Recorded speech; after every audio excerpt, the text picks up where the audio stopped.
Pinalalakas ng Agricultural Training Institute, Regional Training Center 1 at ng pamahalaang panlalawigan ng Ilocos Norte ang kakayahan ng mga magsasaka ng bawang upang makalikha ng ligtas, dekalidad at mas kompetitibong ani sa pamamagitan ng pagsasanay sa good agricultural practices.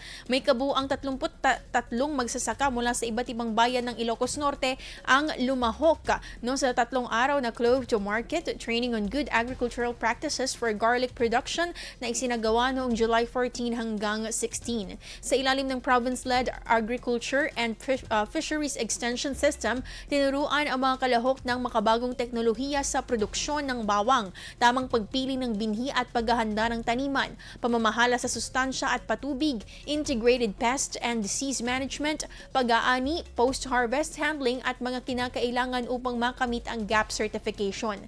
Bilang bahagi ng pagsasanay, bumuo rin ng bawat kalahok ng re-entry plan na magsisilbing gabay sa pagpapatupad at pagpapalaganap ng GAP compliant na produksyon ng bawang sa kani-kanilang sakahan at komunidad.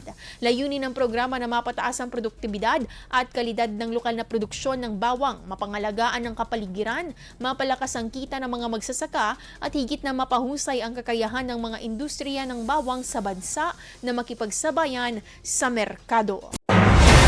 IFM News. IFM News. IFM News.